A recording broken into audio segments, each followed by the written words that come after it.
All right. Happy Friday, everybody. Big waves to you. Good to see you.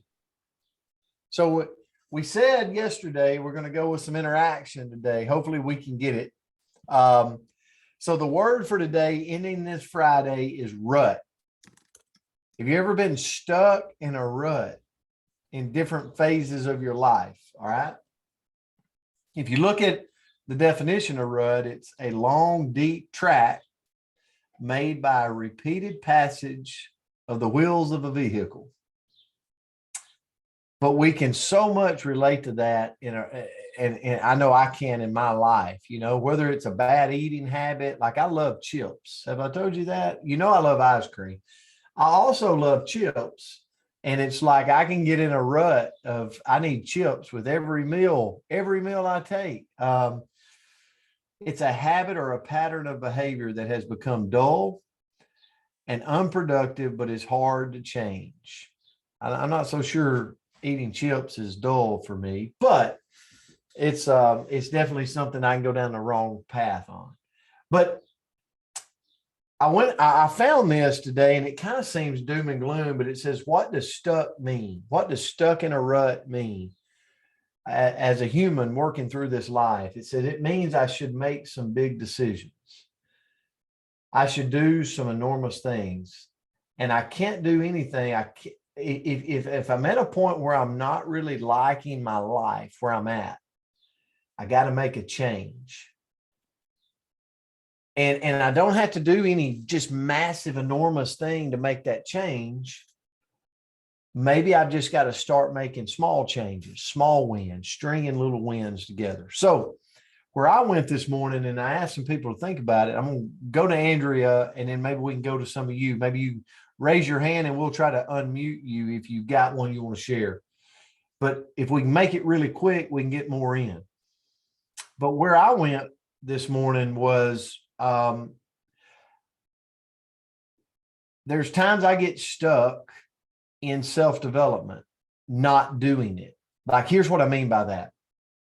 I'm so much more productive during the day when I'm putting good thoughts in my head for that day. Like I'm actually studying something. I actually got audio or a book or something, like I'm putting something in me. But sometimes life just gets busy and you look up and man, I'm in a rut. Like 5 days have went by and I'm not putting anything in my head, right? I already know what I know. I need to learn every day from somebody else. So one of the things that's helped me get out of that rut when I find myself in it is I parallel exercise and self-development together. So if that's you, if somebody, that's what I'm hoping for today is like, there's a rut for you, but then here's what you do to get out of it. For me, it's like, if I can start running or going to the gym, and while I'm doing that, I use that as my self-development time. Does that make sense? And it really, really, really helps me get back on track. So maybe it's just going out for a walk and putting the audio on and listening to it as I'm walking. So that's kind of one of my things that I do when I fall in that rut of no self-development. So Andrea, turn it to you. I might have took too long. No, so my rut that I recently am working really hard to get myself out of is eating out and eating poorly. So I just gotten into the habit, Kay working at night or not, like afternoon, evenings, messing up dinner time. So then we'd run by like Chick-fil-A or, whatever, just garbage, right? Like garbage in and feeling like garbage and looking like garbage. And so recently before Costa Rica, I said, okay, we're having like a no restaurant month. And then we'll go out to eat in Costa Rica, but then we continued it. And so now we have a no restaurant July. And so it's forced me to go grocery shopping and it's forced me to, cook and, do a lot of dishes, but I feel better. But it took, like, for me, I had to make that like active decision that it was like non-negotiable.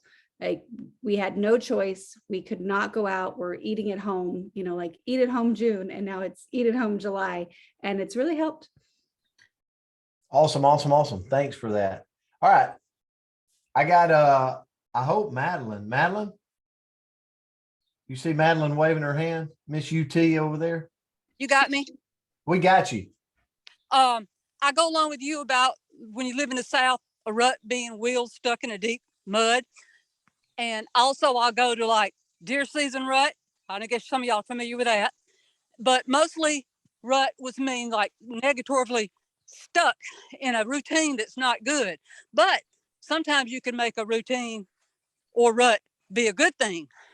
And just as long as you channel it to where you need to be. And I agree with you on the exercise. I think exercise puts you in a good state of mind. It releases the endorphins and it really helps you think about good things. And if anybody has a tractor, just get on a tractor. You can do your best thinking on the back of a tractor. Hey, man, I just recently purchased a new tractor just for that. It's like, why did you do that, Brent? Where I can get on it and I'm just a happier human when it's just me and the tractor. That is true. No, yes, yes. Thank you. Thank you for that. Anybody?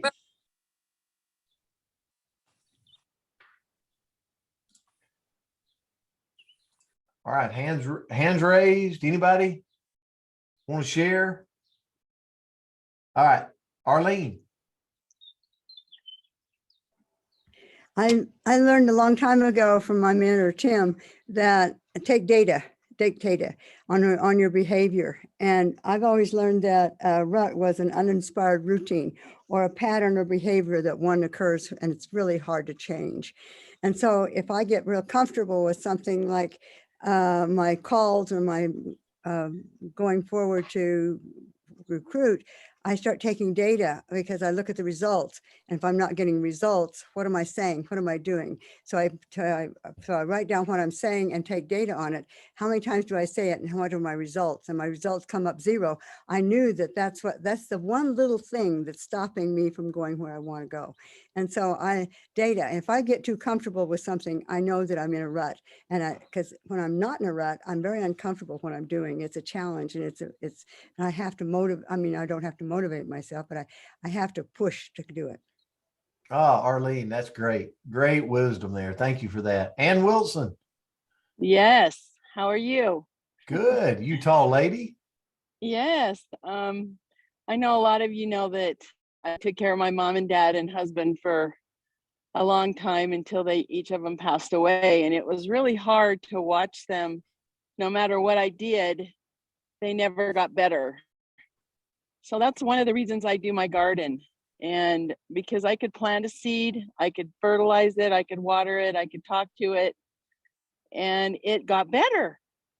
But it was a little overwhelming. Don't let rust get you in the overwhelming realm.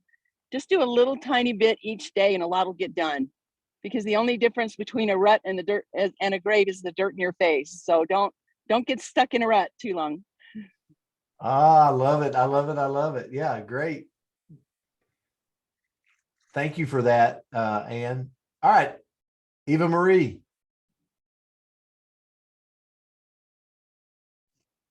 I don't think I had my hand raised, but Oh, you know, well, sometimes I'll put you on we the get spot stuck then. in a rut and we need to talk, right? So lately I've just been putting myself in motion and putting myself in front of people and sharing with them. And it makes it easy when you just share your life with other people. So that's what I've been doing lately. I love it. I love it. I love it. Yeah, thank you for that. I think Valerie Randall's got her hand raised, or I'm gonna put her on the spot too. I promise, Eva, I saw your hand. I don't know. Good morning. Hi, Valerie. Hi. So I agree with you as far as the rut and the exercise and the personal development. Like that's what I do. I feel like that's something that keeps me from getting in a rut of, not. I don't know, I got a little brain fog. I think I'm catching a cold, but yeah, the exercise and the personal development is something I try to do every day. Yeah, definitely. Definitely. It keeps your mind sharp, keeps you on. Thank you for that, Valerie. Anybody else? Anybody doing? I mean, like feel okay to share. Like we'll pick up tips from you, maybe something you're doing. Hey, Nancy. All right, so I was stuck and I'm getting out of it. I joined 2 women's networking. So I started on Wednesday, 8:30 in the morning. That's early for me, a Zoom.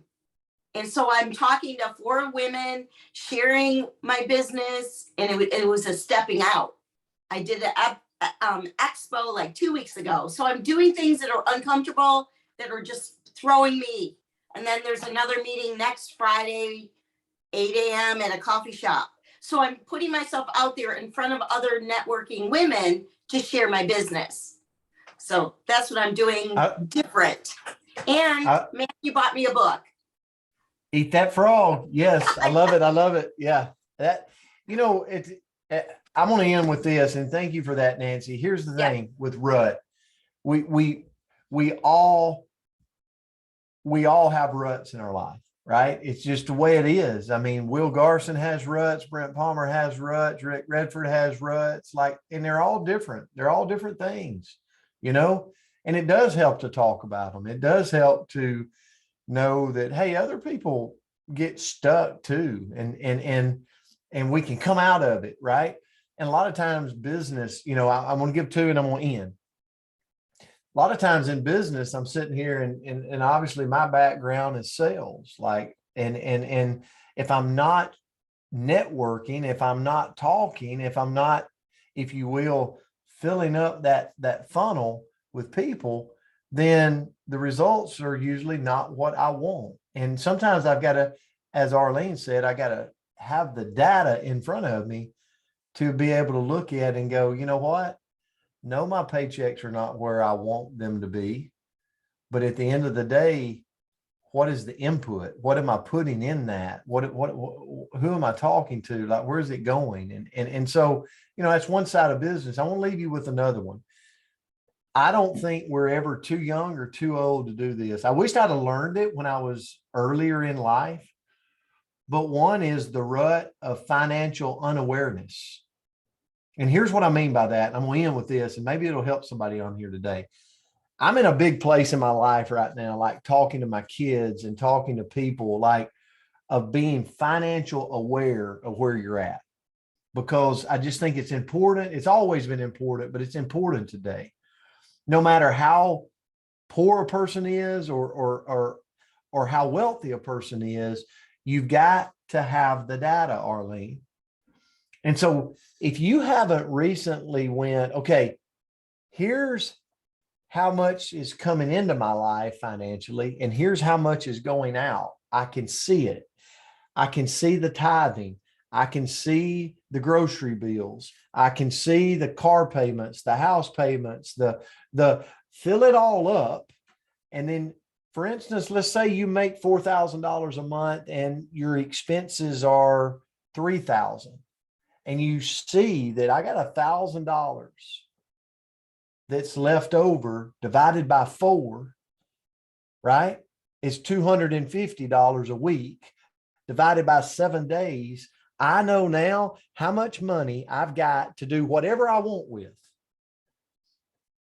So that's where I say, find ways to earn more money, spend less, and invest the rest. Like, if I know I've got $50 a day to dispose, I could blow it. I could invest it. I could save it. Like there's ways to work that, but I got to visually see the data. And one of the things that for me, and I'll end today with this, is the older I get, the more my network's growing around people of wealth, a lot wealthier than me. And one of the cool things about being around these people is they do just that.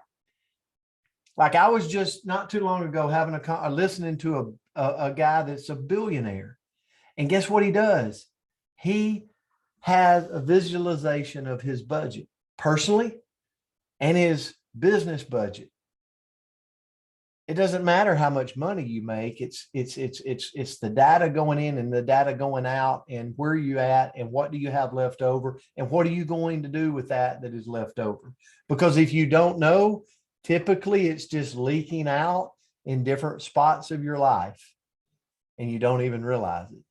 So just a thought when we're thinking about a rut, guys, have an amazing Friday. I hope this was valuable. I love talking about things that's a challenge for us and that we can overcome. So thank you for being a part of that. Have a great Friday and a great weekend. And we'll see you back on Monday. Love you guys.